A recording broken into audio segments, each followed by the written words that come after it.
Good evening. Thank all of you for being here today.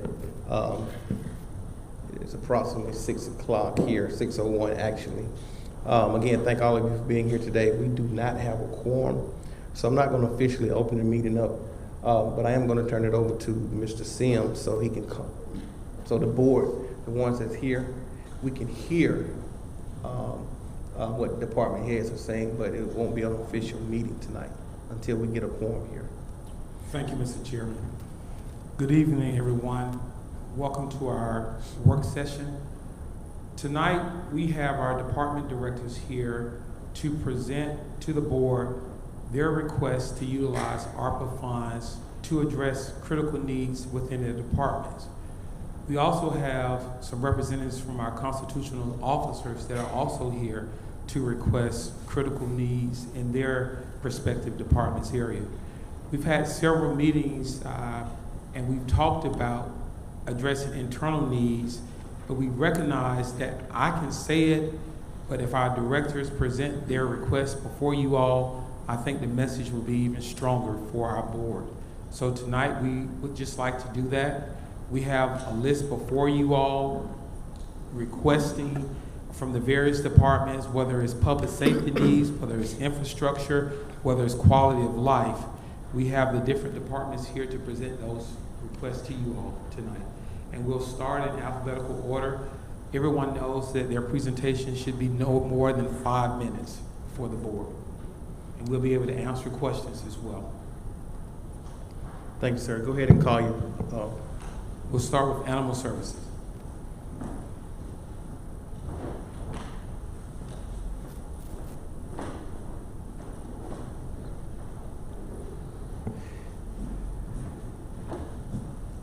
Thank you, Cindy, for being here tonight. Okay, I'm right in the line of that sunlight, so excuse me if I'm squinting. Animal Services has 2 requests. The first is for an automatic gate at the shelter. This has long been a safety concern of mine. When the trucks pull in, like for after-hours calls, there's very limited space between what they need to have the gate open, because the gate only opens toward the road, and where the truck is actually parked on the roadway. This is a public safety risk, not only for the officers, but even for people driving down the road. There's no headlights, or there's no street lights there. There's lights that shine on the shelter, but there are none that are on the road. And I do have a picture, if we'd like to pass it around so you can see how close it actually is for the officers, for both the vehicles and the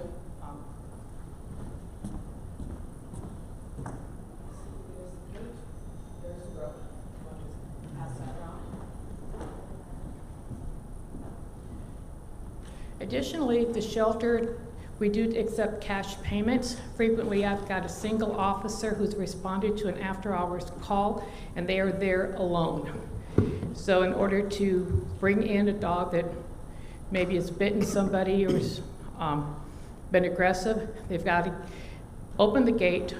If they're worried about being followed, they're going to have to drive their truck through the gate, get out again, close the gate, then go unload the dog, then come back and do the same thing again, all while there's absolutely no protection for them other than getting back to their truck. And so that was approximately $18,000 for that. The other request is for a livestock trailer. We're one of the larger shelters with a good share of rural populations that does not have some way to transport livestock on our own. We frequently have had to depend on the FFA to use their trailer, which takes quite a bit of time by the time we can get a hold of somebody. And then we just have to hope that they actually have their trailer available for us to use. We are getting an increasing number of livestock calls, including calls, and don't ask me how this happens, but we had 2 mules that were found running loose, and we never found the owner. We've also had a pony, no owner. You can't put that in your truck. We've also had quite a few of large hog calls and stuff, but we're getting more livestock calls. And then you compound that with the shrinking farmland. Years ago, you could find a field or a farmer somewhere pretty close most of the time that you could put the horse or cow or whatever in overnight to continue looking for the owner. That's not the case anymore. A lot of times we have no place to put the animal to get it off the road. The other really good thing about a livestock trailer is that it could double for moving things. If we ever had to evacuate the shelter, we could put an awful lot of dogs in there to move them. If we needed to evacuate any building, or there was some kind of disaster and we needed to set up a temporary shelter somewhere, we could move a lot of equipment in that. So there'd be a lot of other really good uses for a livestock trailer. Thank you, ma'am. Any questions? Any questions, guys? Commissioner Henderson. Thank you, Mr. Chairman. The question that I have is that I noticed that I began some complaints from my constituents, especially ones who live in Covington, and it was about response time and about when they were calling for animal, I guess, traps or whatsoever, and so could you, I mean, I know it may not be the appropriate time, but it was something that, could you tell me what is the response time and how is that being addressed? Okay, well, I am not prepared to answer those questions tonight because I'm prepared to deal with the Yes, ma'am. what Yes, I'm ma'am. here to present. Yeah. If you have any questions on response time, you are welcome to call me or to come to the shelter at Yes, any ma'am. time and then Yes. explain that. Yes, ma'am. Okay? If you'd be so kind, Assistant Nolly, would you be so kind? Could you write a written request for me, District 4 County Commissioner, as far as her response time? Because the simple fact is that I've been getting complaints and I've called myself and it tells us to go to another shelter Pardon me? in the Thank next you. county. So explain to me maybe in writing how that might be addressed. If it's okay, I mean. So Thank he asked you a question. You asked for a letter, right? Yes, see, Okay. she don't have time to address the question now. Okay. So I asked her maybe if it did in writing, she could respond in writing, because that's some of the complaints that I received. I Got you, sir. would urge you, Commissioner Henderson, please, if these people do have complaints, if they would please So- call me directly, because then I could address maybe what the problem was. Yes, so, ma'am. So hold on, Commissioner. we got another question. Let's stay on topic tonight. Go ahead, sir, Commissioner Mason. Thank you, Mr. Chair. So my question isn't just to you specifically, it's in general. As I'm looking at all of the proposed capital projects that I'm looking here, and maybe Mr. Sims can answer this question, are these approximate amounts, or have we actually gone in and received estimates or specific, we know that these numbers are exact numbers that are needed, or these are just approximate amounts? Those numbers are good numbers as of now, but as we all know, with supply chain challenges, numbers change. Yeah. So, you know, the numbers could be good 10-10, the numbers could change 10-30. And then my second question is, I know we had initially talked about in our ARPA funds possibly doing some capital improvements, having some of that set aside for capital improvements. Would this include that amount that's been requested? This is the request for capital improvements. Perfect. Thank you, Mr. Chair. Thank you. Commissioner Sanders. I'm kind of glad Commissioner asked that question, because I remember when we received the document from last week, all of this was included, and it basically took up the whole amount of the ARPA funds, which removed the commissioner's allocation. So that is a good question, because what the consultant provided to us took the commissioner allocations out and placed the capital improvements. Go ahead, sir. So our consultants will present their recommendations to you all next week. The request before you all today takes in consideration, if you all approve it, our request to address critical capital needs within our county. We received 2 amounts. The first request we've been addressing, this particular request before you all is using the second request of ARPA funding. And it's not using the entire amount, it's using the amount that's requested before you all. Thank you, sir. Go ahead. Our next department, Go ahead, Commissioner Henderson. Thank you, Mr. C. And the question that I have is to Patrick, our county attorney. In order to change the commissioner's excuse me, allocation, which is, I think at one point it was $1 million per commissioner, and it was voted on by the Board of Commissioners. And then the next board meeting we had after that, the minutes were confirmed by the board, or we voted on the minutes. So how could the allocations of the commissioners be taken away from the commissioners? It would require another vote of this board. If this board votes to allocate those funds differently than it originally allocated, then that's how that would have to happen. This board retains the right to undo anything. Absolutely. If my memory serves me right, the board member would have to rescind their vote. That's how we did on the funding for Juneteenth. I think it was $12,000, $1,200, whatever it was.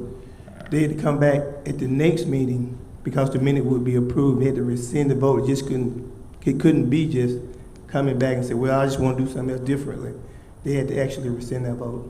I don't believe the board would be required to rescind a vote in order to allocate the funds differently than it did before. Okay. I think the board can just vote to do Okay. So in other words, what you're telling me, any vote that the board makes, they don't have to come back and rescind it. They say, well, I'm just not going to do what I said I was going to do. What I'm going to do is I'm just going to come back at a meetings after that, maybe 2 or 3 meetings after that, and say, well, I'm going to vote on something else. There should be a procedure, and the procedure that I thought that was in place is that you had to rescind your vote. Thank you, and I'm going to take a hold on. And just to clarify, in matters of the expenditure of public funds, until the funds are spent, you can change the manner. You could vote today to modify the budget. It's really no different than voting to amend the budget. Which we have done. Commissioners have changed the allocation several times without voting. Go ahead, Jarvis. What you saying?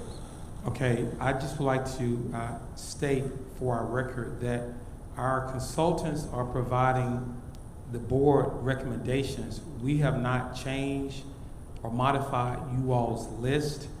They are bringing before you all recommendations to ensure that we are in compliance with the Treasury and to make sure we are maximizing our use in our county for our ARPA funds. Our next person up is the vehicle purchase. Go ahead, Ms. White is going to talk about some of the departments. There's a request for the BOC vehicle. There is an older vehicle, 2002, that needs to be replaced in the BOC, and this would also be a vehicle that could be utilized to be checked out for employees or other commissioners who possibly need to use the vehicle.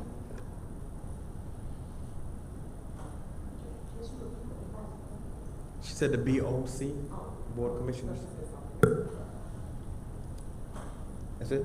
That's it for that one. All right. The next department. Hold on, Commissioner Sanders.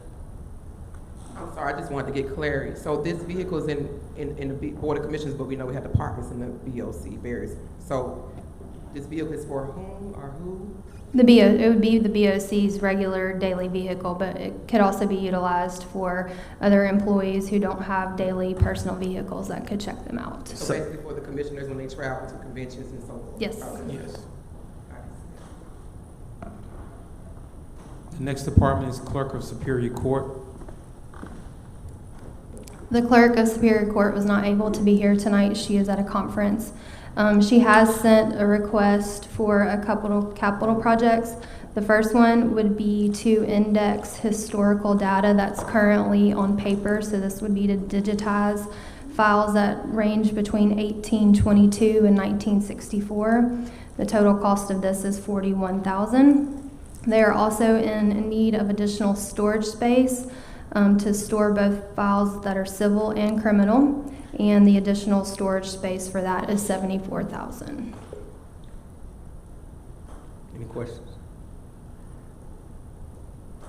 Go ahead, sir. The next department, Development Services.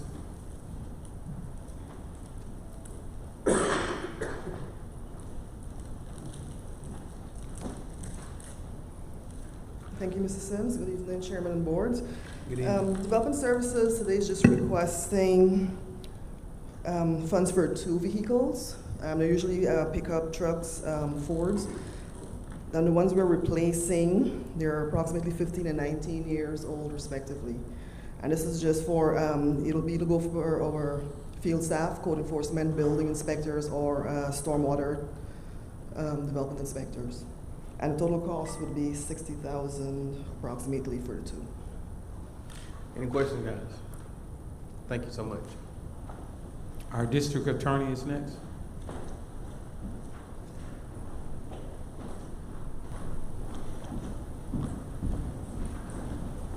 Good.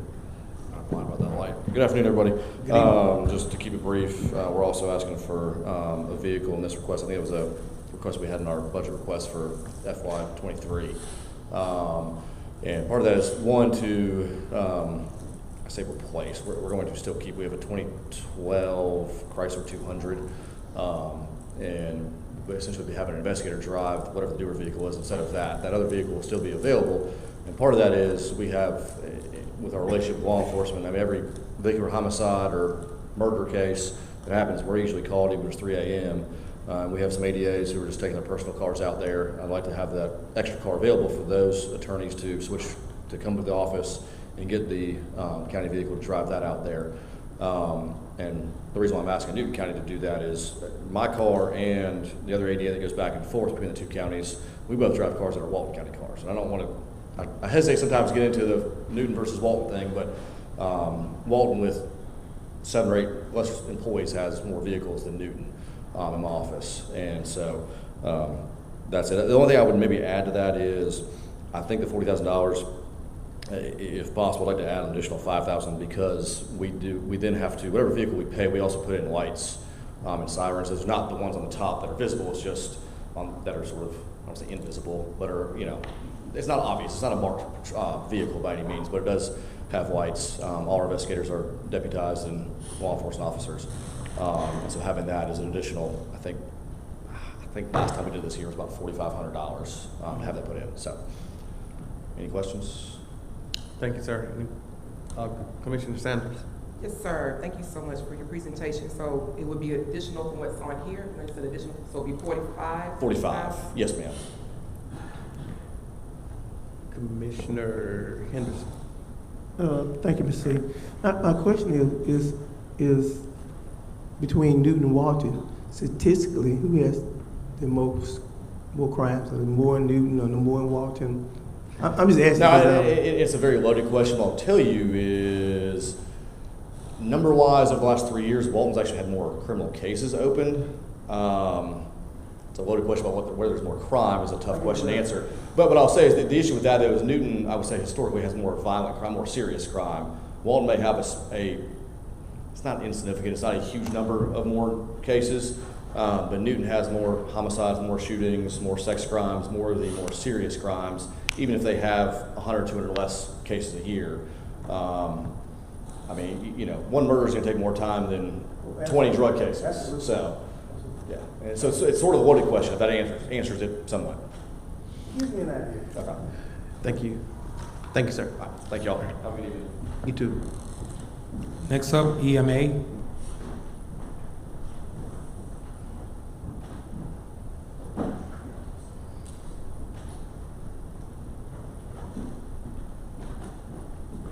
Good evening, everyone. Good evening. EMA would like to request your consideration for one new emergency vehicle. We are looking to replace one of our vehicles that's approximately 20 years old, just in and out of fleet services with multiple issues. And our fleet services, they do a great job making repairs and things, but sometimes it just gets to a point where you're just putting a lot more money and time in it. EMA really, we really need to have reliable vehicles as we do respond to emergencies. A couple examples are the bridge collapse, the aircraft crash. We're there to make sure that all other public safety agencies have what they need. We are the source. If they need other resources, we can request that from state and federal levels. So we would just like a good, dependable vehicle for us to be able to respond to those. We're just requesting for one, and approximately $44,000 is what we are looking at. Thank you. Any questions? Any questions? Thank you so much. Okay, thank you. Our next department's facilities. Our facilities director is unable to attend tonight, so I'll talk about this one. He's requesting to replace the windows at our historic courthouse, $155,000. He's also requesting graphic control cards, HVAC, $90,000, and he's requesting to address our health department roof at $25,000. These are all critical needs to ensure our buildings are in compliance and our staff are working in a safe and secure facility. Thank you, sir. Any questions? Commissioner Henderson. Thank you. Thank you. Are we talking about the windows here, like right here and upstairs, possibly downstairs? Downstairs, and I think they're going to replace all of the windows in the building. Would they have sort of a, I guess it probably will, sort of a tint? Because as you know, when we come in, the light just glaring all in your eyes. So hopefully my understanding that we'll resolve that problem for the commission. We'll take that into consideration. That's my understanding. Yes, sir. Thank you. Next department is our fire service.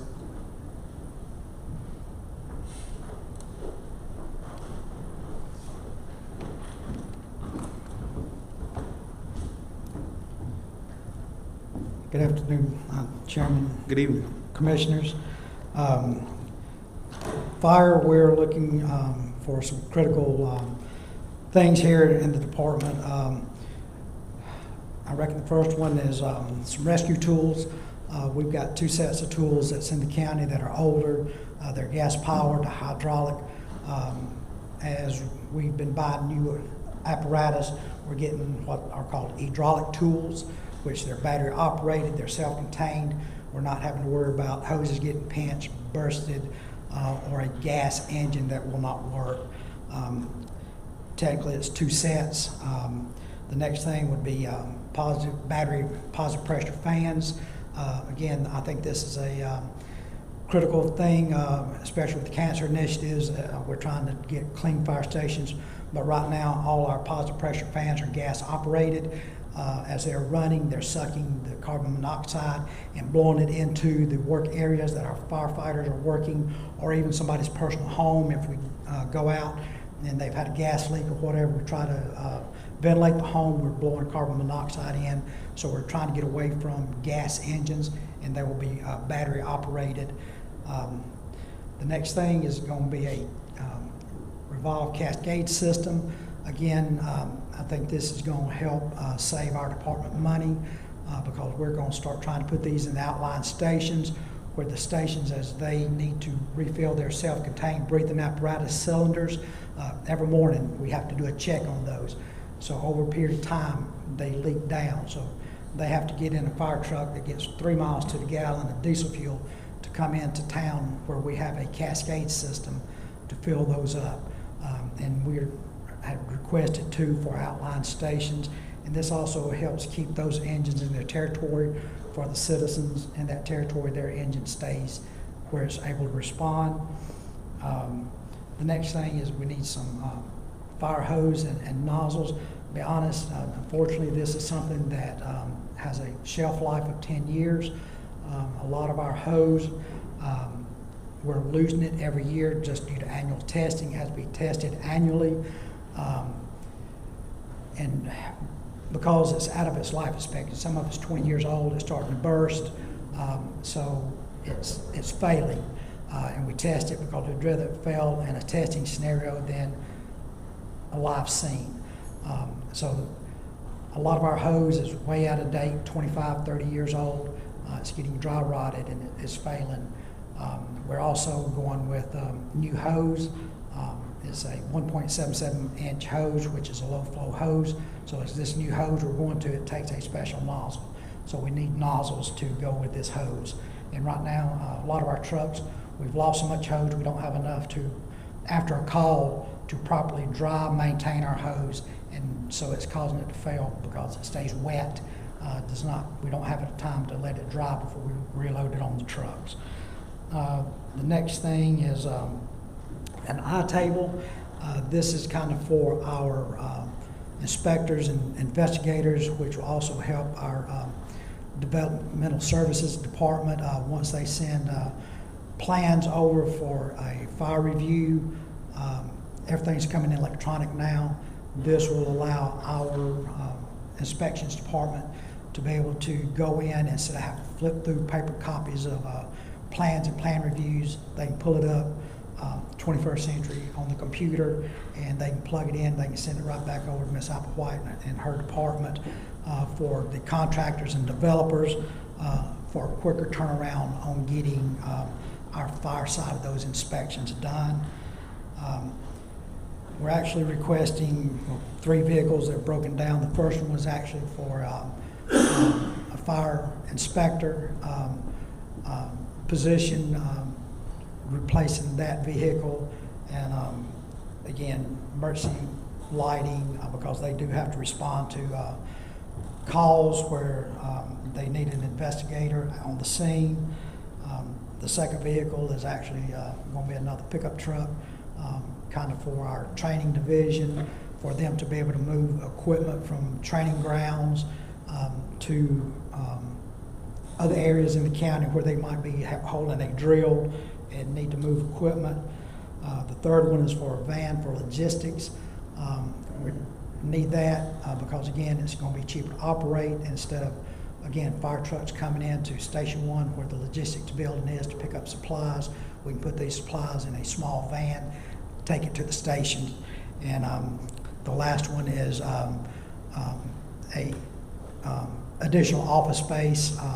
Right now, we do not have enough additional office space for all our employees. We got people sharing offices, and we got the opportunity to hopefully get a additional office space so that we can bring everybody, all the divisions, under one roof. So thank you, sir. Any questions? Thank you, sir. Yes, sir. Thank you, and y'all have a blessed evening. You too. Mr. Sims. The next area is fleet vehicle. Public Works.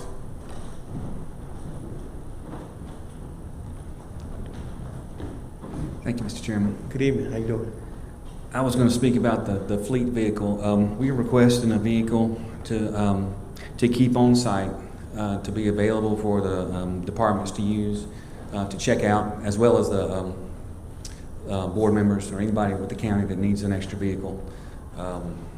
So it's we can get one for about I think it's $34,000, $34,500.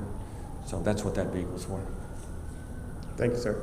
Mr. Chairman, while Yes, we sir. have Director up, if he can handle Public Works as well. Okay. Thanks, Yeah, let me speak about Public Works. It's on down the sheet a little bit. Public Works, as you know, is very heavy on requirement for large equipment. And most of our employees are equipment operators. And so we function having equipment that functions. And we have a lot of old equipment, and most of this is replacing our fleet, and I'll just go through them. We have one mowing crew right now, and of course we're having trouble keeping the tractors going. They run 5 days a week, all day long every day, and they take a beating. And so we're requesting 2 mowing tractors, and a boom mower, which is it's a mowing tractor with a boom that sits off the side, and you can trim trees and trim grass around guardrails and such like that. We're also requesting another motor grader. We have 4 zones, and we keep the motor graders out on the roads. We don't bring them back into the shop unless there's a repair that needs to be made. They're not designed to be run up and down the road. It wears the tires and the hydraulics, and so we have the 4 zones. We'd like to have 1 more motor grader to put in service to maintain our dirt roads. The next one's a grade-all. We have 2 large grade-alls that have arms that stick out, and they have pinchers, and they have buckets and grabbers, and basically we'd like to put one of them is a 1994 model, and we'd like to keep that in reserve to be available for emergencies. When trees fall, you can grab the trees and basically throw them out of the way, and things like that. And then it just won't function every single day because it's so old. And we're requesting one of those to replace that and to use every day. We're requesting a new traffic roller. Ours is 2002, and it's worn out. Those are those rollers that have the little rubber wheels on them and simulate traffic running over the asphalt, slicks it up, makes it nice when you finish paving. So it's required to do that paving, so we'd like to replace that. Then a broom sweeper. We use that to sweep the road when we're paving, get all the junk off so we can lay the asphalt down. Also asking for a drum roller, and that's a double drum roller used for paving as well. We would like to replace a 97 model. So it's hard to get parts for them, and well, actually impossible to get parts and repair them once they get that old. So those are the items that we're asking for. Anybody have any questions about that? Thank you, sir. Any questions, guys? Thank you, Chester. Thank you. Let's go back to GIS.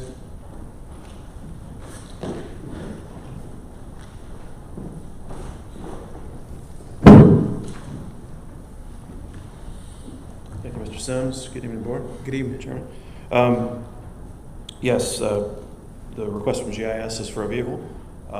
It would serve much like the BOC and the fleet vehicle that Chester mentioned. We have 2 vehicles. We have a newer SUV that we loan out when it's not being used, and an older 16-year-old Ford Ranger, and eventually that'll need replacing. So that was the request. Thank you, sir. Any questions, guys? Thank you, sir.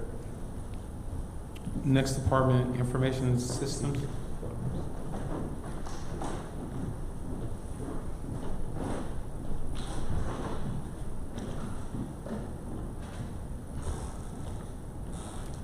Good evening, everyone. Good evening. Information Systems is seeking for funding for an emergency power system retrofit to the administration building located at 1113 Usher Street. This is where the Newton County Data Center is located. It is the hub for all of our networking and all of our telecommunications. It is a critical piece of our county infrastructure and should be protected with always available power. Thank you. Any questions? Commissioner Sanders? You said this is where the Newton County data system is located. That is correct. And it's actually servicing which areas? I just want to get clarification. The It serves building, for everything. the administration building, that is where all the server infrastructure, all the network infrastructure is housed in that building. Thank you, sir. Next up is landfill.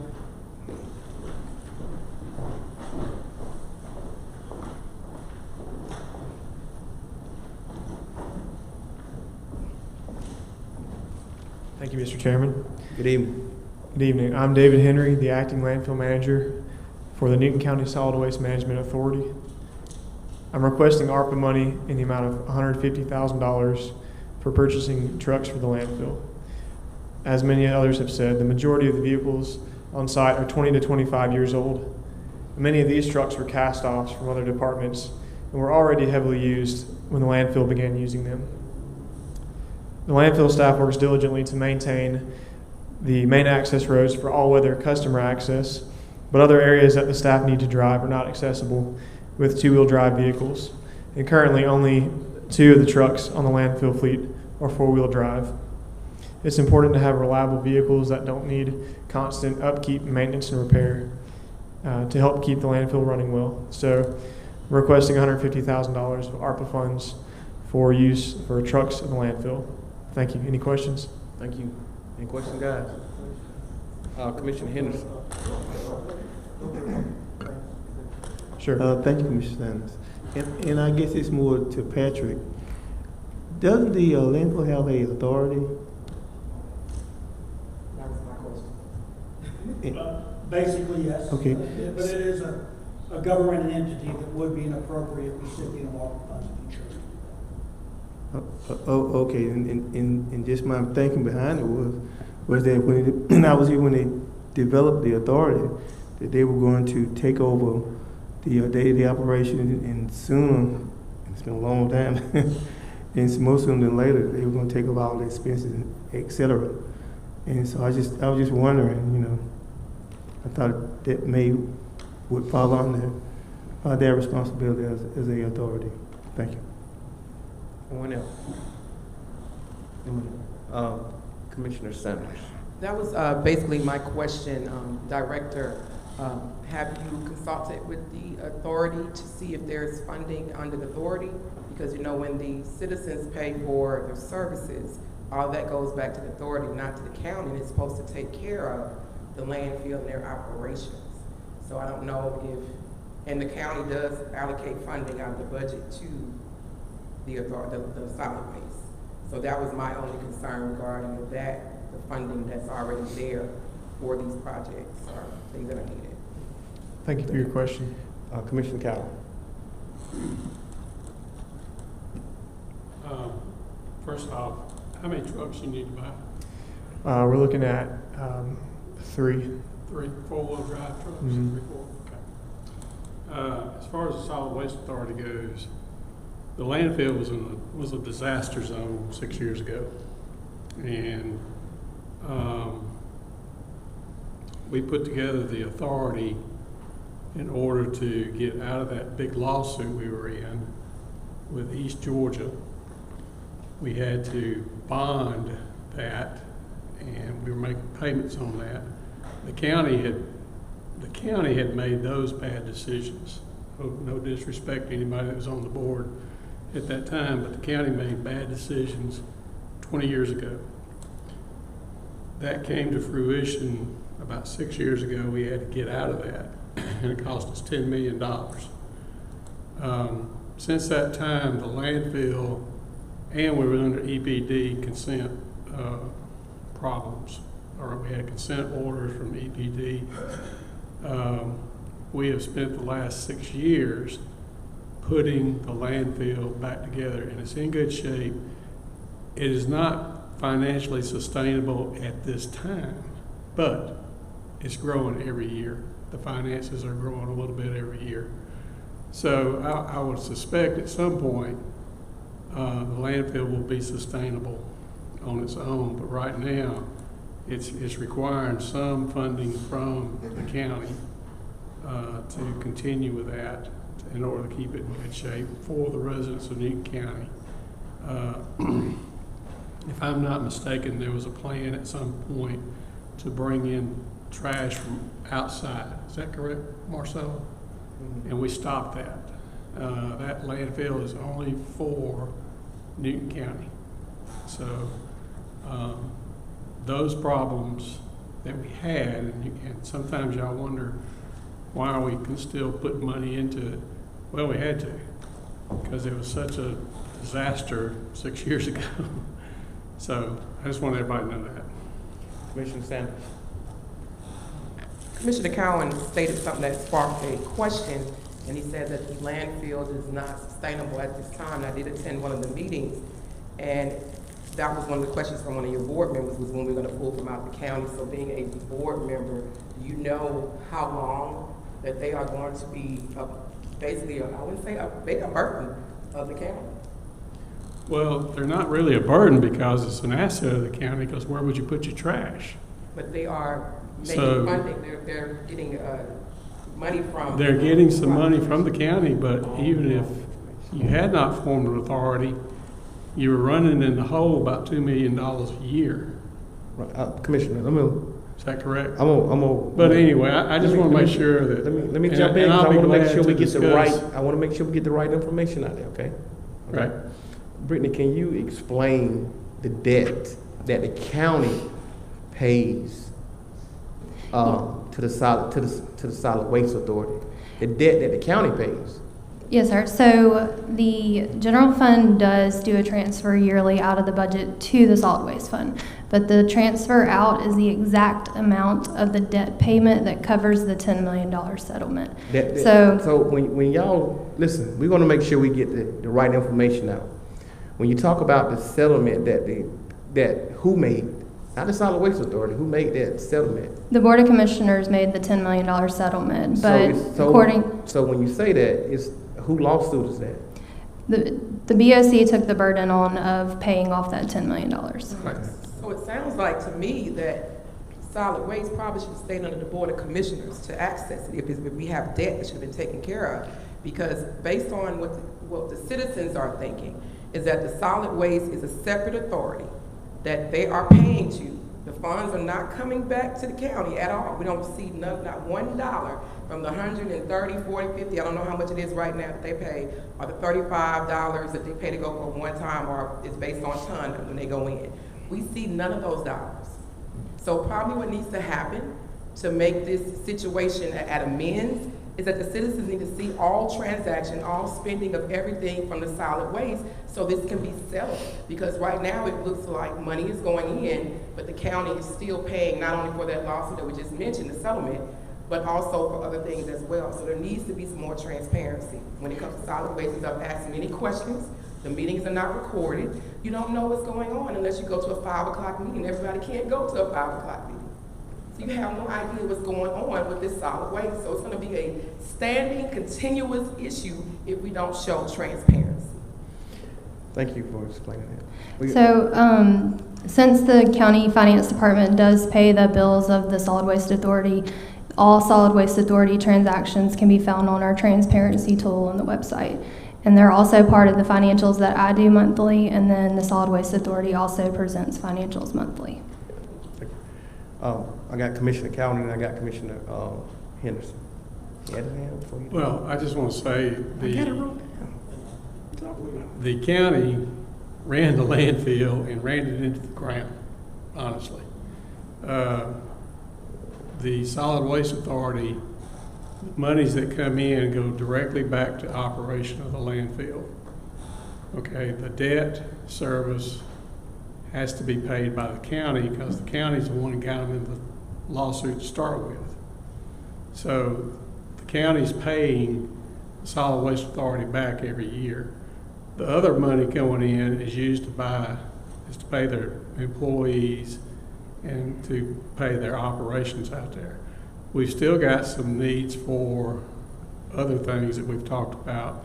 Another set of scales, another house out there.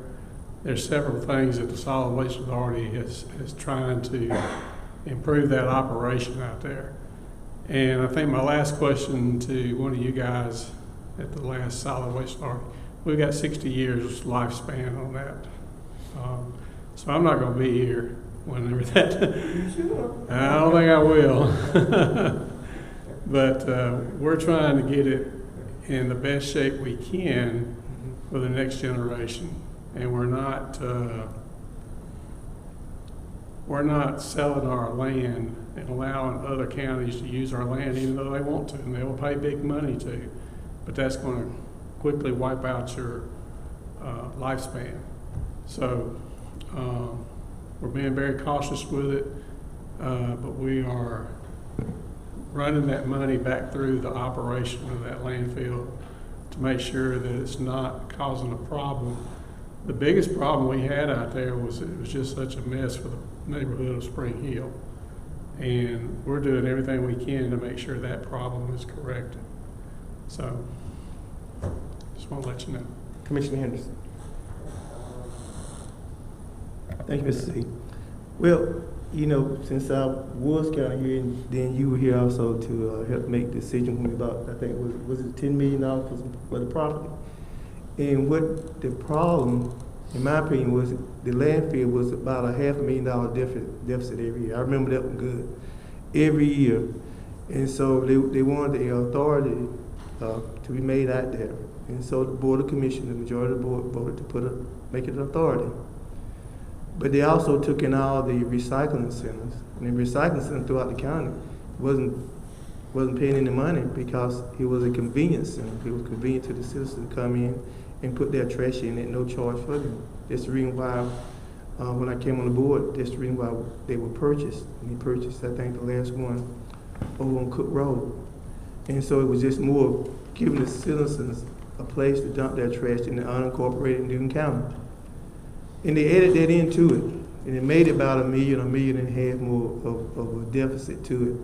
Then he took the recycling centers, the same one that everybody used for nothing, came in and dumped their trash, and made people pay with $150, I think maybe $175 now a month for that, which I don't agree with, but you know, the majority rule. And so they're getting all that money, and all the big old lines out there, and then they come pay and they complain. But what we need to do is, and I think to take a good look at it and take under the consideration of bringing it back under the board, because this is the problem. The methane gas from the landfill is really killing. I mean, I think it's putting a whole lot of disease out there for the citizens of Spring Hill.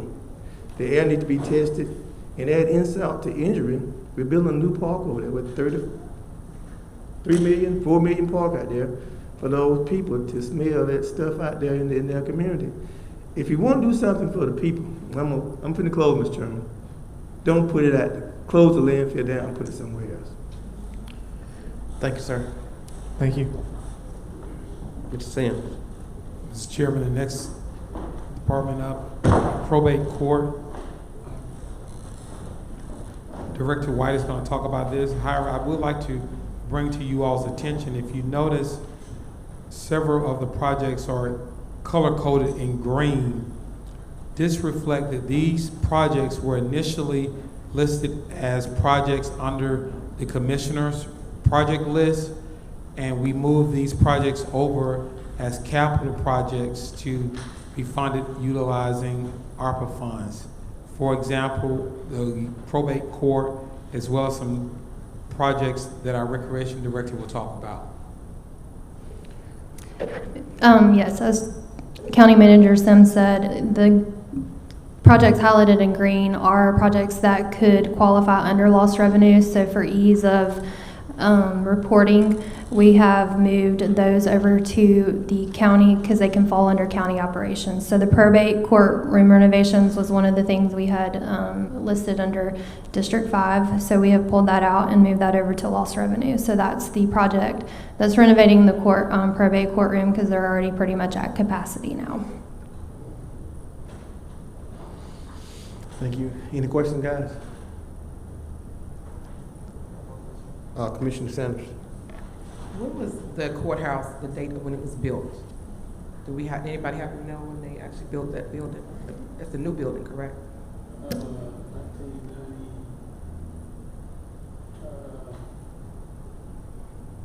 1996.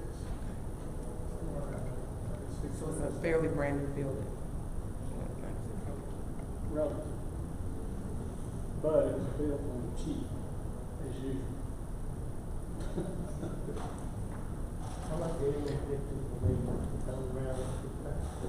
Commissioner Henderson. Thank you. What the problem was is, I think it was splash money. If I'm not mistaken. It took them so long to get going with the building. They put in several $1 million to build it. It took year after year after year after year, and then anybody who knows a little bit about building, that the prices goes up, and that what happened to that particular project. And so, and that's one of the casualties of waiting longer to do something, maybe to buy a house, to buy a car, or whatever. If you wait so long, the money that you have to buy that you originally had to purchase it with, the car becomes more than what it was, than the money you had saved. And that's what happened to us. Thank you. Ms. Sands. Next up, our recreation department. Again, I'd like to highlight several projects in green. that are listed here for one of our county facilities, Nelson Heights. This was listed under Commissioner 4 District, and as you can see, these projects have been listed under our Recreation Department, and he'll talk about those. Thank you, Mr. Sims. Good evening, Mr. Chairman, Commissioners. So the list we present tonight is two things. Most of this come off our master plan, which y'all should be getting a copy of Thursday night when we have that work session. And then when we turn in our SPLOST list, we had to go back and adjust that, take some stuff off. So we really just picked this list up from SPLOST and just tried to add to it. So Beaver Park, we're looking at replacing fencing for the softball field, tennis courts, playground, redoing the parking lot, and we've had stuff to do a disc golf course down there for probably 5 years, but we haven't really had the funds to pour some, call them tee boxes, but they're just 4x8 concrete slabs. So that would take that. Down a page, we need to do some ADA improvements and some new signage. Fairview Park, pour in place surface and signage. We've just put the playground and exercise equipment in there. I won't get off track here, but about 3 weeks ago, I went to Murfreesboro, Tennessee, and was able to do a director's conference up there on the day, and they had a big, one section of the conference was on playgrounds and talking about our special needs kids and how hard it is for them to play with the mulch in the playground as compared to a pouring place. So that's something I'd love to see us start doing, is trying to, it's expensive, but it gives everybody a chance to play on these playgrounds. So I'd love to do, we'd love to look at that. Wolverine Gym and new HVAC system, Mayor Fowler, ADA improvement, tennis court, fence, and signage.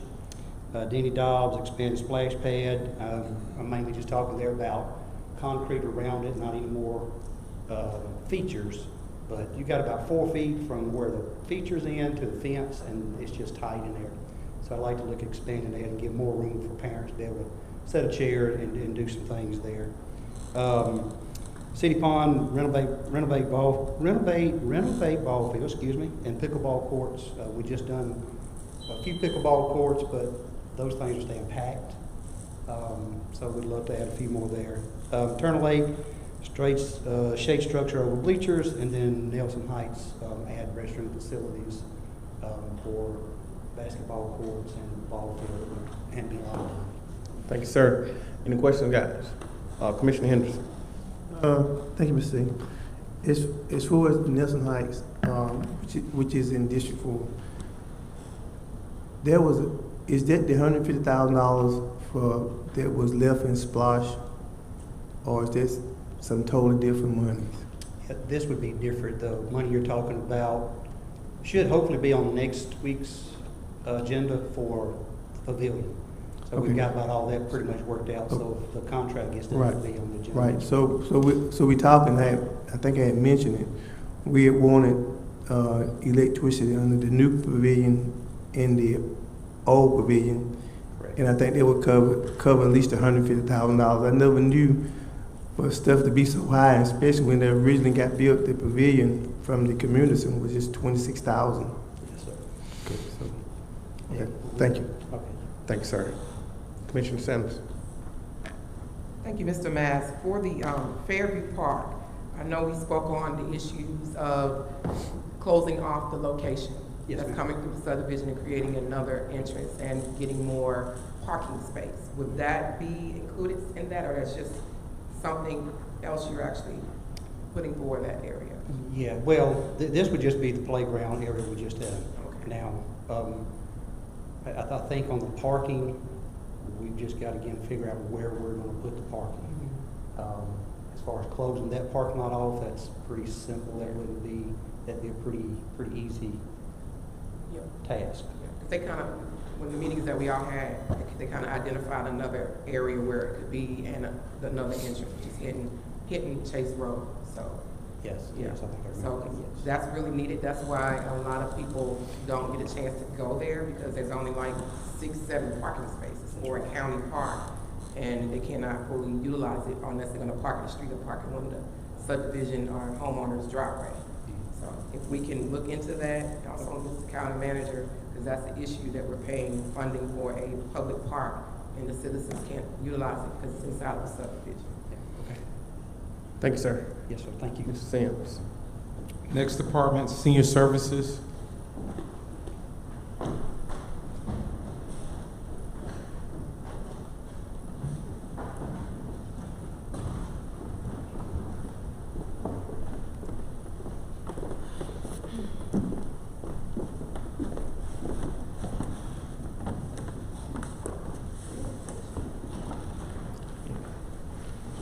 you doing?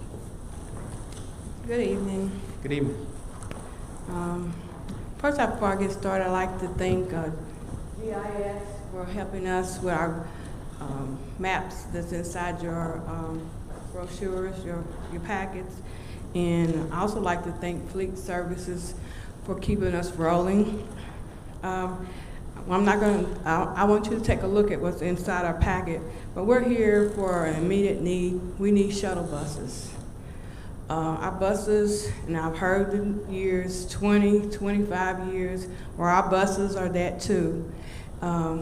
We have traveled so far this year over over 11,000 miles on our bus, and that's only for transportation only. It's not including the cars that we use to do home delivery meals. So what I'm asking, and I was looking at the packet, for our remaining fund, I think I have about $70,000 to purchase a shuttle bus, but I'm also asking for the remainder of that to come out of the ARC fund so we can purchase immediately a shuttle bus. And I think it's like 110. It might be higher than that now than it was last. But we're asking for that. And if you just read some of the things that we put in here, and I especially want you to look at the pictures of the vans that we have to put our seniors on. They're taped up with masking tape and everything else. But they're riding. That's why I'm thanking Fleet Services, because they're riding. But it's bad when we are away and we have to call a tow service and another van to go pick up our seniors because our bus is stopped. I don't think that's right. They deserve the best. And I see also in there where we have $5,000 for fans. Well, let's turn the fan thing to heaters now, because they need the heaters now, because it's getting cold. And but I'm asking the board if they would just take a look at this. And I did put in there for 2 extra vans, for shuttle vans, because we have 3 shuttle buses that are in jeopardy here. And our contract with the state says that we're supposed to supply equipment and personnel. And equipment means working equipment. So when we have to call seniors and say we can't pick you up because our shuttle buses are not working, that kind of doesn't sit well with them. And so I'm just asking our commissioners, Teresa and I are asking our commissioners if we just take a look at the package and grant us what we need. Thank you, ma'am. Any questions? Commissioner Henderson. Thank you, Mr. Chairman. The reason why the $5,000 were for fans, and there was it came from, I guess it's funds that haven't been taken yet from the district commissioners, was back in the summertime. I did not understand the reason why we still haven't made a decision as far as on that, and I think those funds, we have until December 31st, correct me if I'm wrong, they'd have to be spent.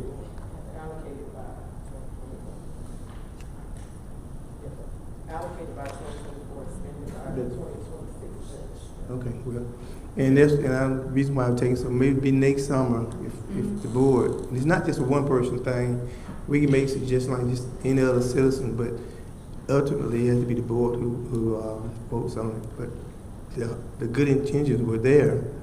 I just didn't understand they would take that long. Thank you, sir. Commissioner Cowell. How many vans do y'all need? We actually have 3 that's over 200,000 miles on them. And right now we're asking for 1 immediate, and in the next budget year we're asking for 2 more to replace the ones that will be well over 200,000 time next year comes. So out of this money, how many vans are you asking for? 3. No, out of this money, 1. 1. 2. Well, I want There's 2 on there. 2. Oh, thank you, Yeah. hallelujah. But we're just trying to get what we can get so we can get to rolling. And if you only give us 1, we'll take 1. But we actually need 3. If I want to be honest, Well, if you need 3, I need 3. But if you need 3, ask for 3. all right. That's what Put down 3. Put that. I mean, Board I of know what your Commissioners, needs are. Newton County Board of Commissioners, I am asking for 3 shuttle buses. Thank you. Jarvis, would you change that, please? Yes, sir, we will. Okay. Commissioner Thank you. Mason. Commissioner Cal. Commissioner Mason. Thank you, Mr. Chair. I don't have my spreadsheet with me, but I think I also allocated, was it $100,000 or $150,000 towards seniors as well. Brittany, can you check that for me? I don't know if that was a part of this 210,000 or not. That's basically what I did. So they had in the budget, FY23 budget, they had asked for 1 shuttle bus, and then you had asked for 100,000. So this is a combination of their FY23 budget request and your 100,000. Thank you. I just want to make sure that Thank you got you, it. Thank you. Commissioner You're Mason. welcome. Thank you. Thank y'all so much. Thank you so much. Mr. Sims. Next up, our Sheriff's Office.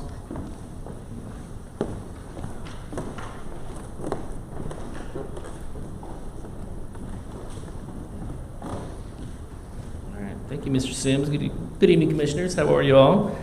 My name is once again Ruben Bramila. I am the budget analyst. I'm here with Major Sammy Banks. And if you give me 1 second, the sheriff had a conflict today, but he does want to chime in, so I'm going to give him a call real quick. I'll put him on speaker.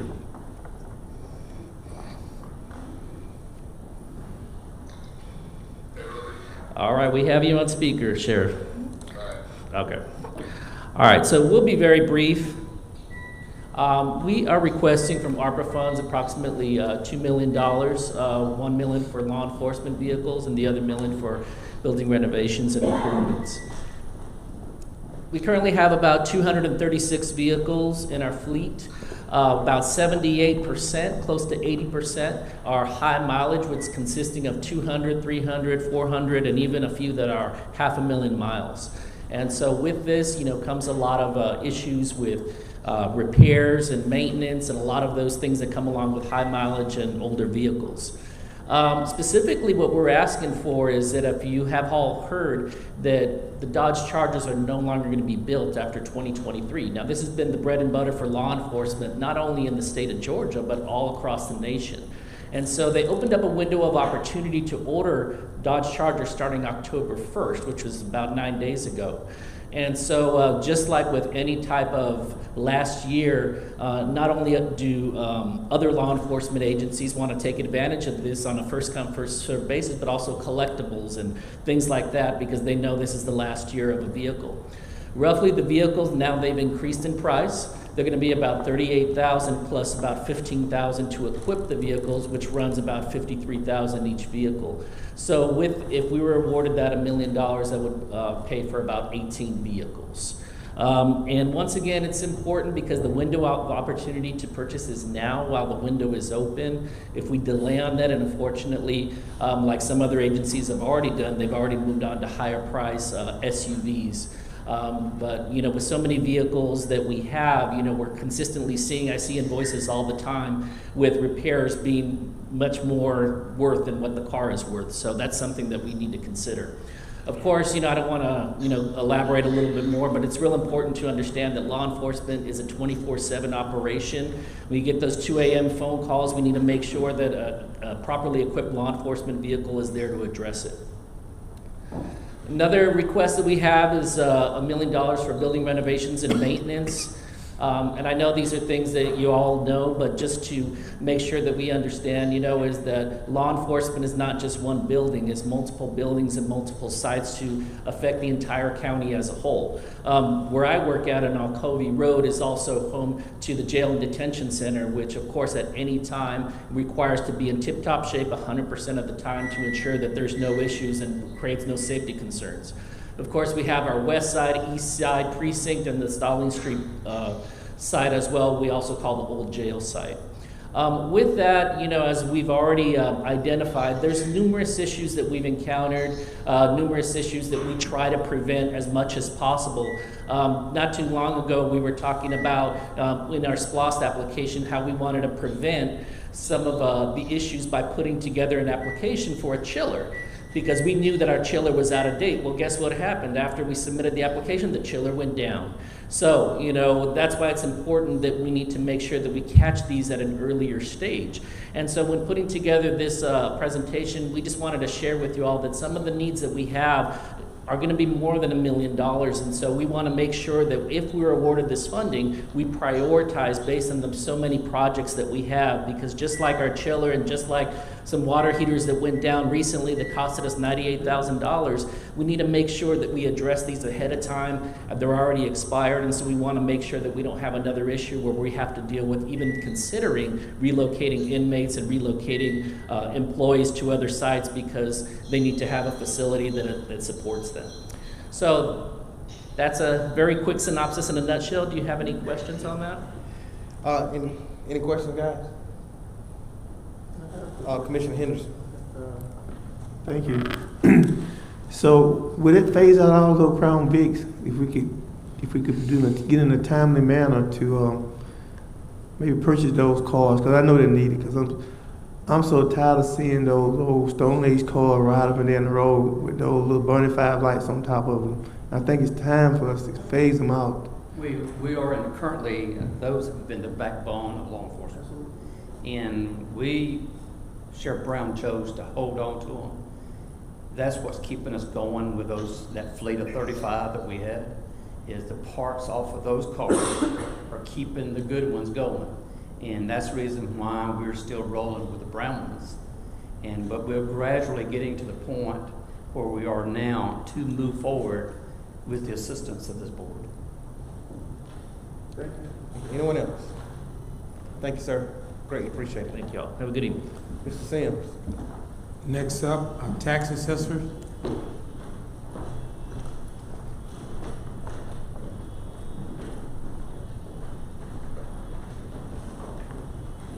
Hi there. Good evening. I'm Marty Kennard. I'm the assessor and the director for the assessor's office. We are here to ask tonight for vehicles as well as all the other departments. I've been in the office for 26 years. We are still driving the ones that we got that are over 20 years old. I have 8 employees that I need to be in the field daily. As you can see how much we're growing here in this county. We have 5 vehicles, and like I said, they're over 20 years old, so we have to rotate and share between. We've even had to borrow vehicles this past year for safety-wise for traveling out of town. So we're here to ask for money for vehicles for a truck and as well as an SUV for traveling for school. So, it's not me. It's not me beeping. But our office is the main one that goes out and generates revenue for this county, and we need to be in the field so we can do reevaluations and new construction and pick that information up. Questions? Thank you. Any Commissioner Mason? Thank you, Mr. Chair. Thank you, Marty, for your presentation. How many vehicles would the 87,000 cover? We were looking at, did you have the information on yours on what we had? I know we were looking at an SUV and as well as a truck. That's what we were trying to do there. So the 87,000 will cover 1 SUV and 1 truck? Correct. And we'll still have those 5 vehicles that you referred to? Yes, I need to keep those. Right. I need them. Okay, I didn't know I just wanted to clarify, I didn't know if the 87,000 will replace some of those 5 or was for other vehicles. That's what I'd like to do over the next couple of budget cycles. That would be great. Okay, thank you. Anyone else? Thank you. Anyone else? Thank you, Mr. Sims. The next up is tax assessor and GIS.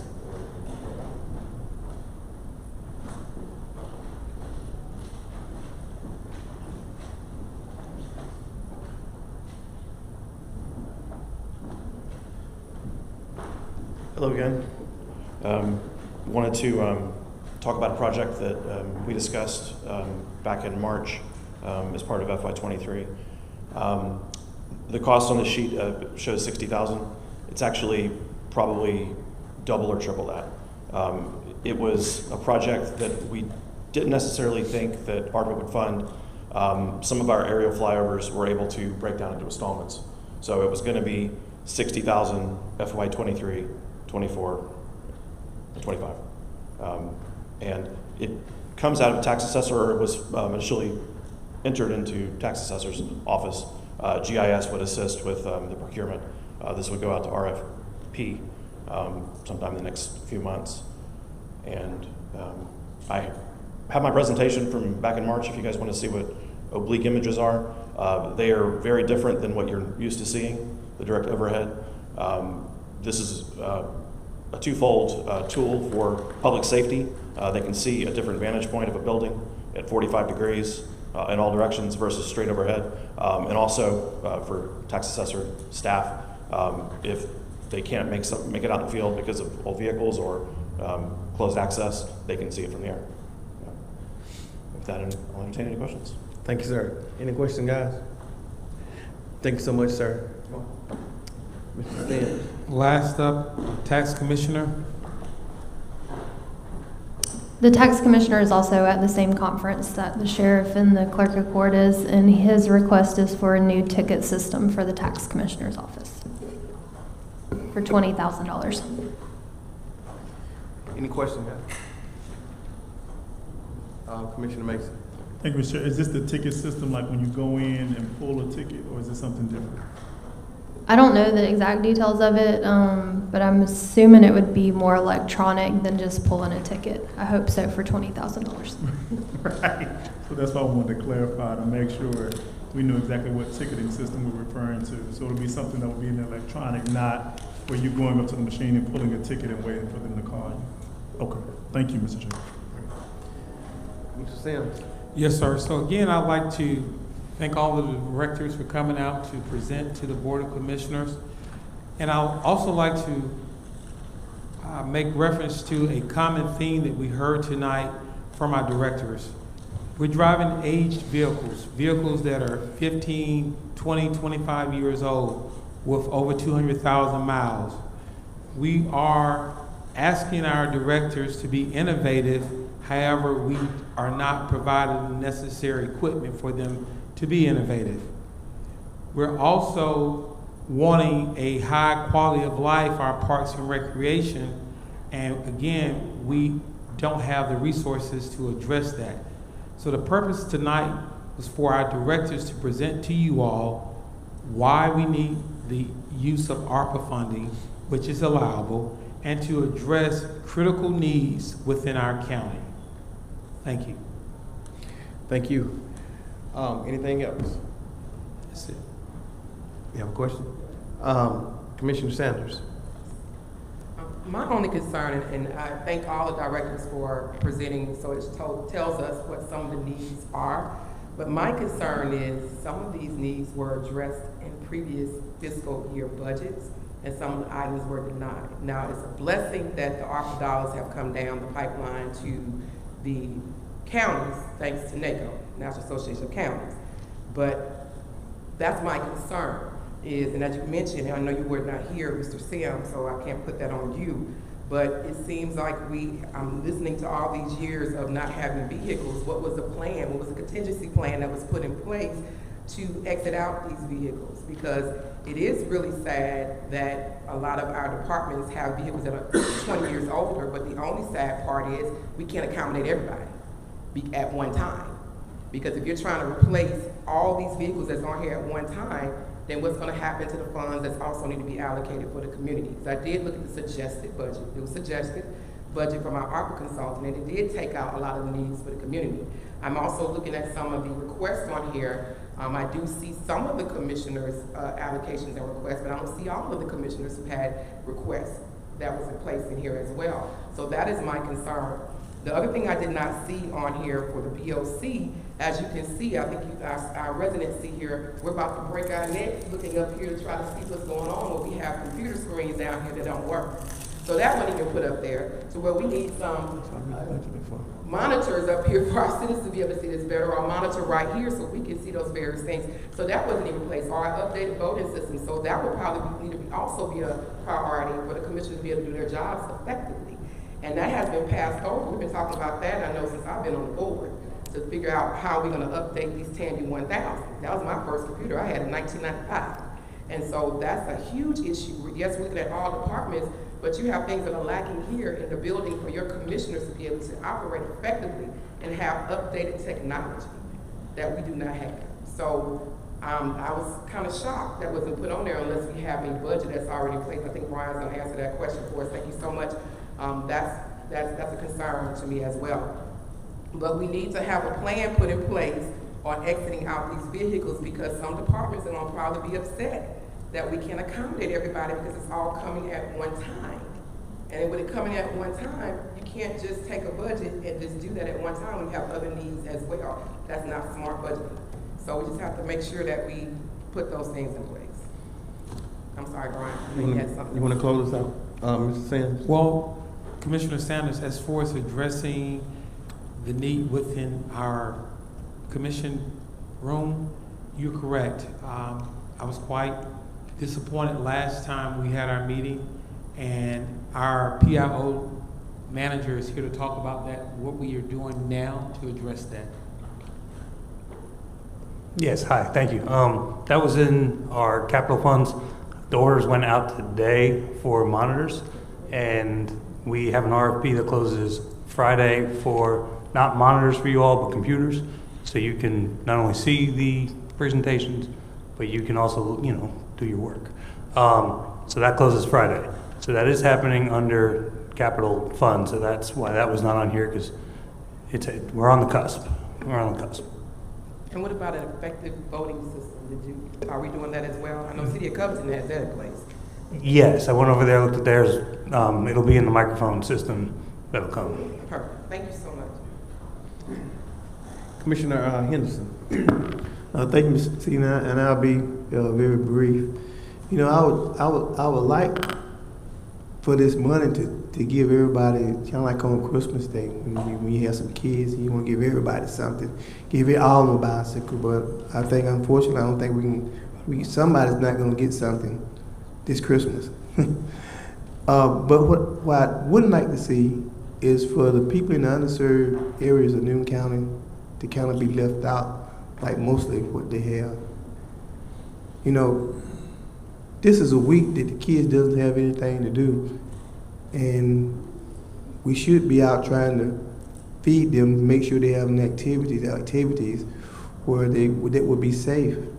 Now, we don't want to end up like Atlanta. Every time you turn on TV set, somebody laying out, getting ready to go to the hospital, or even worse than that, getting ready to go to the funeral home.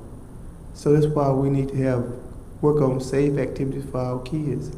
If you've seen the big old line over there at the Methodist church here in town, today I couldn't even hardly get through. People's in that line trying to get food so they can eat.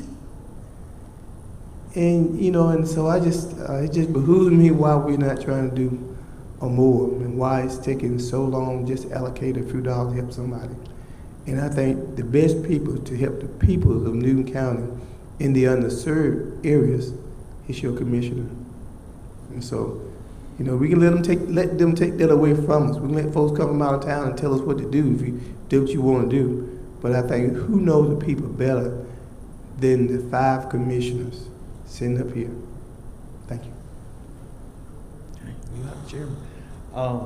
Commissioner Sanders, y'all, this is the last one we're going to be dismissed. This is my last one, and I always get questions from my colleagues actually stating things, and he is correct.